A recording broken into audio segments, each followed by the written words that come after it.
Well, hello and welcome back to my channel, Spinal Engine 1669. I'm James. Thank you for joining me today on YouTube.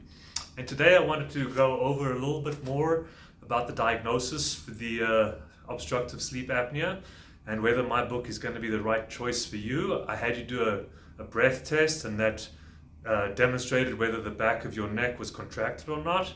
I have a secondary test that you can follow too, and we're going to look at that right now.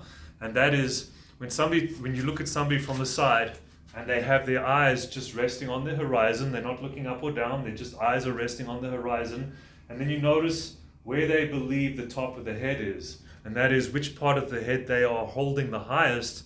So if I had to lower the ceiling down, where would the ceiling touch on their head first? Which part?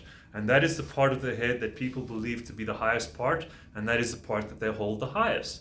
And so what I've noticed is that in obstructive sleep apnea patients, we actually believe, and this is a function of the breathing and the contraction of the back of the rib cage and the back of the neck, we believe, and we hold our head in such a way that we believe that the front part of the head is the highest part. And so this is a function of the neck muscles being contracted. When they contract, they shorten the back of the neck, which has a function of lifting the forehead up towards the ceiling. And so sleep apnea sufferers, because we have the tight back of the neck, we also believe that this is the highest part of the head. We walk around with our heads all day with this being raised the highest part. And so what I'm here to tell you today is that that's the problem, and that's actually another symptom of sleep apnea sufferers, is that we don't know where the top of our head is. And so what I mean by that is, in a healthy person, when you see them from the side and they have their eyes resting on the horizon, the top of the head, or the highest part of their head, will actually be the top of the spine. That should be the highest part of the head, is directly above the crown of the head. So in a well-moving individual who does not suffer from sleep apnea, when they stand and their eyes are resting on the horizon, this part of the head will be the highest part. So if the ceiling had to lower down, it would contact the crown of their head first.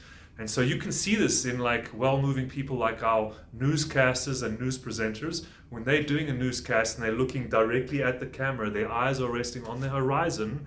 And if you look at them, you'll clearly see that the top part of their head, or the head that they believe to be the highest part, is way back here towards the crown of the head. All right? And so I have actually provided another test that you can do to see if this book is going to be the right book for you. And the test, bear with me right here, is in my book. And if you get yourself into this position on the floor, so you're on your back, the knees are bent and up towards the ceiling, the feet are standing, and you have initially your head resting on the pad, and then you lift your head up to look between your knees.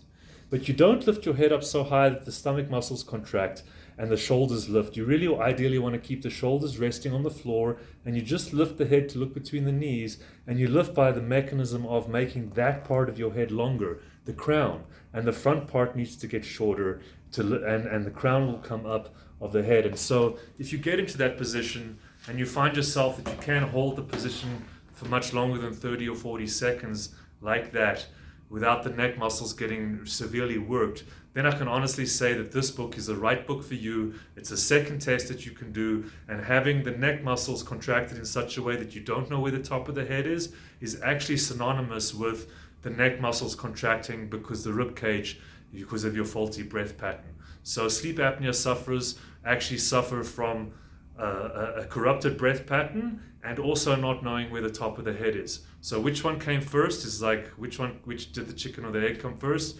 A person could develop obstructive sleep apnea by holding their head in that position for prolonged periods of time, which will induce a neck muscle contraction, and that over time will induce a contraction in the rib cage. Or they could develop a corrupted breath pattern where the rib cage is actually contracted at the back, and that's inducing a contraction in the back of the neck muscles. But either way, folks, it's the back of the neck that's the problem, and this is what needs to change, is the back of the neck, not the front part. We don't have a hyper-relaxed front anything. The whole problem for this sleep apnea is the back part of the neck and throat.